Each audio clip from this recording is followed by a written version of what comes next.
निजाम जो है वो बिगड़ चुका है। अगर कहीं किराया बढ़ता था उसके लिए एक बाकायदा कमेटी फ्रेम होती थी। क्या पर्टिकुलर ई बस के लिए किराया बढ़ा? हम लोगों को जहर दीजिए आप देखिए एक कमेटी बनती थी, कमेटी के बीच में बैठ के ट्रांसपोर्टरों को भी जो हमारा कॉस्ट ऑफ हम ऑपरेशन देते थे उस पर चर्चा होती थी। जैसे हमारी 40% डिमांड बनती है उस पर बैठ के नेगोशिएशन होती थी, और इनका तो ऑलरेडी आगे ही किराया बढ़ा हुआ है ई बसेस का, हालांकि उसमें ये सब्सिडी दे रहे हैं, अब सब्सिडी देके भी किराया ज्यादा ले रहे हैं। मंत्री महोदय से जो सतीश जी हैं जिनके पास ये विभाग है ई बस को लेकर, तो इनके यहाँ पर मैनिफेस्टो में भी था नेशनल कॉन्फ्रेंस की, उनसे बात की कि आप हमारा किराया बढ़ाने के लिए आगे बढ़िए। आप इस तरह से, ये देखिए फाइनेंस डिपार्टमेंट का ऑर्डर है कि 2 रुपए यहाँ पर डीजल, 2 रुपए पेट्रोल और 1 रुपए डीजल बढ़ेगा, ये भी तो सरकार ने बढ़ाया, लेकिन आपके लिए क्यों नहीं? देखिए मैम, हमने क्योंकि all J&K transport welfare association का जो शाता है हमेशा एक रहा है, और हमने अपनी तरफ से माननीय जो हमारे LG साहब हैं उनको भी हमने एक मेमोरेंडम दिया है, जो नए नवेले चीफ मिनिस्टर जो हमारे उमर अब्दुल्ला जी हैं उनको भी हमने दिया है। और एक होगा, अगर आप इनको संभाल सकते हो, टाटा की गाड़ियों को, किसी विशेष गवर्नमेंट की हमारी गाड़ियां नहीं है, किसी दलाल की गाड़ी है जो पीछे बैठ के जहां जम्मू कश्मीर में और हमारे लोकल लोगों का गला काट रहा हुआ है, धड़ल्ले से ओवरलोडिंग हो रही है और कोई पूछने वाला नहीं है। कोई रेवेन्यू हम सरकार को देते हैं, चाहे वो RTO डिपार्टमेंट्स है, चाहे वो ट्रैफिक डिपार्टमेंट्स है, चाहे वो लोकल पुलिस है, क्योंकि इनको टारगेट दिए जाते हैं कि आप चलान करिए, चाहे आपका नाक टेढ़ा है, कान टेढ़ा है, बहाना लगा के आपने रेवेन्यू सरकार को इतना देना है। टारगेट फिक्स होते हैं कि ट्रैफिक डिपार्टमेंट ने इतना रेवेन्यू देना, कहां से आएगा वो? आप मुझे बताइए, क्या आपने लोकल लोगों के लिए क्या सुविधा दी है? हमें जरा एक भी गिना के दिखाइए। 1 अप्रैल से महिलाओं को मुफ्त सेवा जो है वो उन गाड़ियों में मिलेगी जो सरकार द्वारा चलाई जाती है, यानी कि ई बसेस है, SRTC की बसेस हैं। लेकिन मेरे साथ विजय जी हैं, इनसे जानने की कोशिश करते हैं कि 7% ई बस का किराया फिलहाल तो वो पुरुषों को ही देना पड़ेगा, और 2 रुपए प्रति लीटर जो है यहाँ पर बढ़ा दिया गया है 1 अप्रैल से, और 1 रुपए डीजल का। विजय जी, कितना भार जो है आपके कारोबार पर पड़ेगा ये जो बढ़ोतरी हुई है? रोहिणी जी, पहले तो धन्यवाद आपके चैनल का। और ई बसों के बारे में क्योंकि आप बेहतर जानते हो, जो वो ले रहे हैं पहले से ही वो हमसे ज़्यादा किराया ले रहे हैं, मगर हमारा जो लास्ट किराया जो बढ़ा था वो 2021 में बढ़ा था। और आप देखिए उसके बाद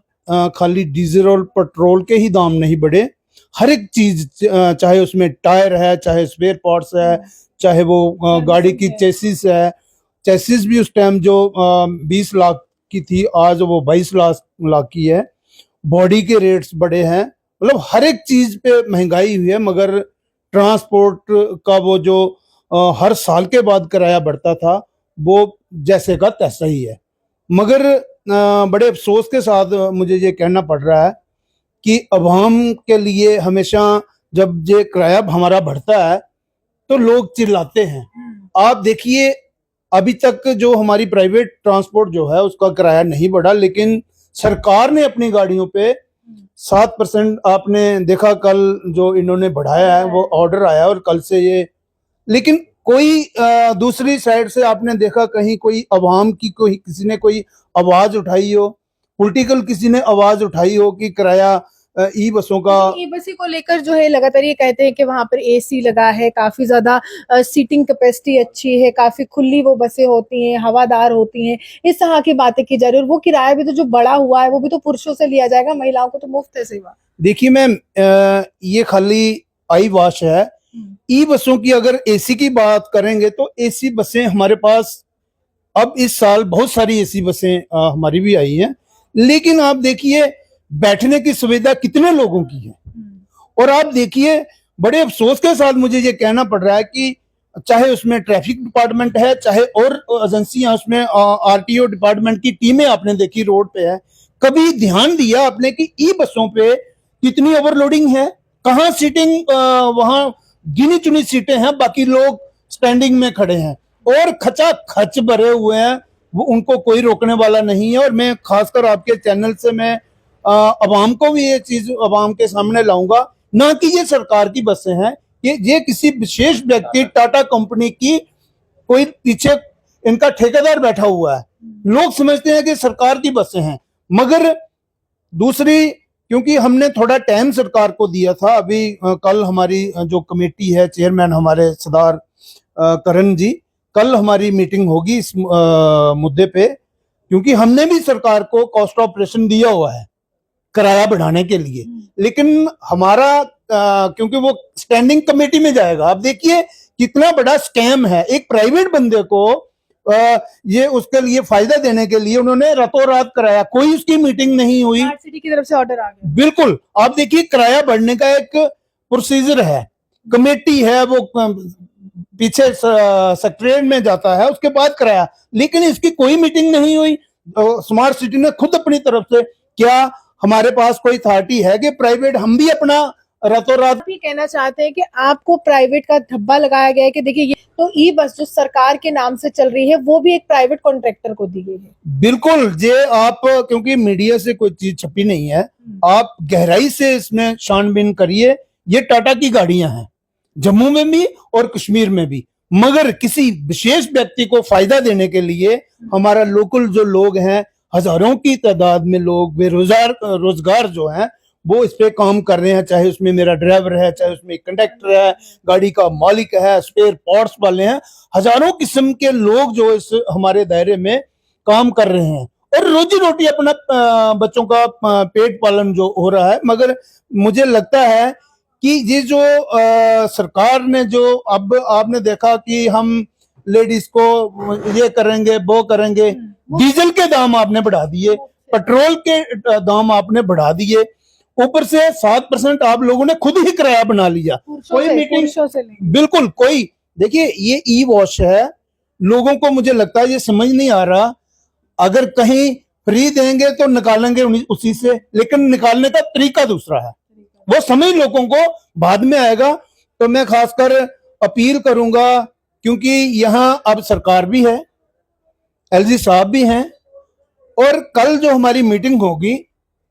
क्योंकि ट्रांसपोर्टर हमेशा पीसफुल रहा है। आपने कभी मंत्री महोदय से, जो सतीश जी हैं जिनके पास ये विभाग है ई बस को लेकर, तो इनके यहाँ पर मैनिफेस्टो में भी था नेशनल कॉन्फ्रेंस की, उनसे बात की कि आप हमारा किराया बढ़ाने के लिए आगे बढ़िए, आप इस तरह से ही देखिए फाइनेंस डिपार्टमेंट का ऑर्डर है कि 2 रुपए यहाँ पर डीजल, 2 रुपए पेट्रोल और 1 रुपए डीजल बढ़ेगा, ये भी तो सरकार ने बढ़ाया, लेकिन आपके लिए क्यों नहीं? देखिए मैम, हमने,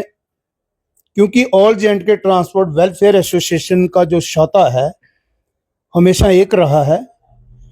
और हमने अपनी तरफ से माननीय जो हमारे एलजी साहब हैं उनको भी हमने एक मेमोरेंडम दिया है, जो नए नवेले चीफ मिनिस्टर जो हमारे उमर अब्दुल्ला जी हैं उनको भी हमने दिया है, और एक high level meeting transport minister के साथ हमारी सतीश जी के साथ भी हुई। मगर मुझे लगता है ये हमारी भाषा उसी तरीके से समझते हैं जैसे हम समझाते हैं। अगर आप करके आप देखिए ई बसों की पॉलिसी,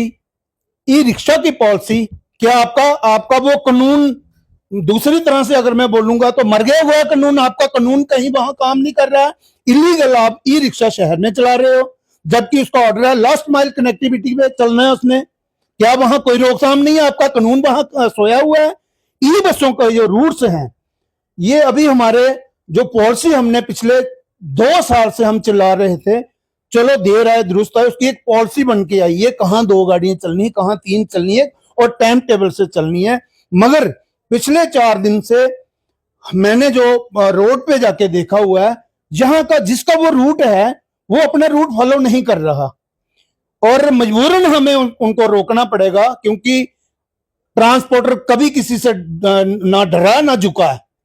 अगर मुझे लगता है मुझे ही वो गाड़ियां रोकनी पड़ेंगी, तो मैं आपके माध्यम से सीईओ स्मार्ट सिटी को एक चेतावनी भी दूंगा, अगर आप इनको संभाल सकते हो, टाटा की गाड़ियों को, किसी विशेष गवर्नमेंट की हमारी गाड़ियां नहीं है, किसी दलाल की गाड़ी है जो पीछे बैठ के जहां जम्मू कश्मीर में और हमारे लोकल लोगों का गला काट रहा हुआ है। मगर हमने इनको, कल हम एक अपनी मीटिंग करेंगे, और मैं आप मीडिया से भी अपील करूंगा कि जो इनके रूट्स हैं, जो हमारे बीच में बैठ के मीटिंग में डिसाइड हुए हैं कि 2 गाड़ियां फलानी जगह चलेंगी, 2 वहां चलेंगी, वो हमारे पास एक ऑर्डर सरकार का, उसमें हम भी मेंबर हैं, वो आ गया हुआ है, मगर वो उन चीजों को फॉलो नहीं कर रहे, बिल्कुल अपनी मनमर्जी से गाड़ियां चल रही हैं। अपनी मन मर्जी से ई बसेस आप देखिए धड़ल्ले से ओवरलोडिंग हो रही है और कोई पूछने वाला नहीं है को, चाहे उसमें ट्रैफिक पुलिस हो, चाहे उसमें आरटीओ डिपार्टमेंट हो, चाहे लोकल पुलिस हो, धड़ाधड़ आप मीडिया से कोई चीज रही नहीं। आप कहीं भी नाका लगा के चेक करिए, भेड़ बकरियों की तरह लोग, हमारी किसी गाड़ी में 2 लोग खड़े रहते हैं। आपने निर्णय क्या लिया है, अब क्या सोचा है आपके भविष्य के बारे में? देखिए हमारी कोर कमेटी, कल हम इस पे सोच विचार करेंगे, क्योंकि मुझे लगता है निजाम जो है वो बिगड़ चुका है। अगर कहीं किराया बढ़ता था उसके लिए एक बाकायदा कमेटी फ्रेम होती थी, क्या पर्टिकुलर ई बस के लिए किराया बढ़ा, हम लोगों को जहर दीजिए आप देखिए एक कमेटी बनती थी, कमेटी के बीच में बैठ के ट्रांसपोर्टरों को भी जो हमारा कॉस्ट ऑफ हम ऑपरेशन देते थे उस पर चर्चा होती थी। जैसे हमारी 40% डिमांड बनती है, उस पर बैठ के नेगोशिएशन होती थी, और इनका तो ऑलरेडी आगे ही किराया बढ़ा हुआ है ई बसेस का, हालांकि उसमें ये सब्सिडी दे रहे हैं, अब सब्सिडी देके भी किराया ज्यादा ले रहे हैं। तो मैं माफी चाहूंगा खासकर आम लोगों से भी, क्योंकि इनका किराया 7% बढ़ गया, कोई चिल्लाया नहीं। जब हमारा बढ़ेगा तो मुझे लगता है लोग फिर तरह तरह के कमेंट करेंगे इसमें, जैसे मैं आपको इंटरव्यू दे रहा हूं, नीचे तरह तरह की बोली बोलेंगे। तो हमारी तो, क्योंकि हमें परेशानी है हमारा। सर आखिरी प्रश्न, कितने लोगों का रोजगार इन तमाम गाड़ियों से जुड़ा हुआ, आपकी इंडस्ट्री जो है, जो ट्रांसपोर्ट इंडस्ट्री, कितने लोगों का घर चल रहा है? देखिए मैम, प्राइवेट जो हमारी J&K, ऑल J&K जितनी हमारी ट्रांसपोर्ट है उसमें तकरीबन 4 लाख के करीब हमारी कमर्शियल जो गाड़ियां हैं उसमें आप देखिए खाली 4 लाख वो गाड़ियां नहीं है, परिवार 3 गुना उसमें ज्यादा है। ड्राइवर की फैमिली अलग से है, कंडक्टर की अलग से है, मालिक की अलग से, और बाकी की मैं अगर गिनती में गिनवाऊंगा तो मुझे लगता है वो बोलते बोलते काफी सारा टाइम लगेगा। उसमें स्पेयर पार्ट्स वाला है, ग्रीस वाला है, इलेक्ट्रिशियन है, हर तरह के जितने भी उसमें बॉडी वाला है, उसमें चेसिस और टाटा कंपनी है। और सबसे ज्यादा है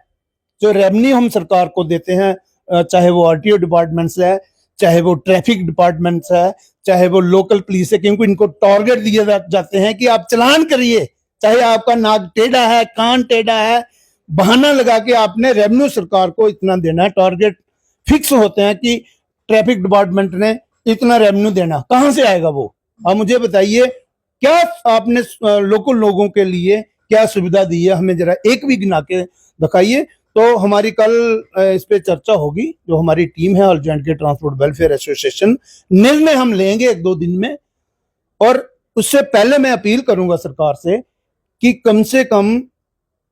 2021 में हमारे लास्ट जो किराए बढ़े थे उस पर कभी आपने ध्यान दिया?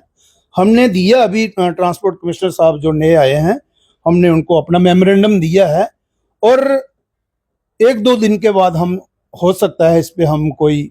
अपनी पूरी रणनीति बना के उस पे कहीं ना कहीं हम उतरेंगे। देखिए साफ तौर पर आरोप यही लगा है इस इंडस्ट्री में काम करने वाले लोगों के द्वारा कि जहां ब्लैक ऑटोज को खत्म करने के लिए ई रिक्शा का गठन किया गया, ई रिक्शा जम्मू शहर में आए, उसी तरह अब ये मैटाडोर जो है, जो अलग अलग रूट्स पे बसेस हैं, जो प्राइवेट सेक्टर यहाँ पर चल रहा है, उसको समाप्त करने के लिए ई बसेस का आगाज जो है हो चुका है। हालांकि बजट में इसका प्रावधान था और जो मंत्री महोदय है उन्होंने भी कहा था महिलाओं को मुफ्त सुविधा है, लेकिन आगामी समय में ये भी हम आपको बता दें कि देश के परिवहन मंत्री नितिन गडकरी ने स्पष्ट कर दिया है कि आने वाला जो भविष्य है वो ई व्हीकल्स का है, तो हो सकता है कि और ई बसेस जो है जम्मू कश्मीर में बढ़ाई जाए।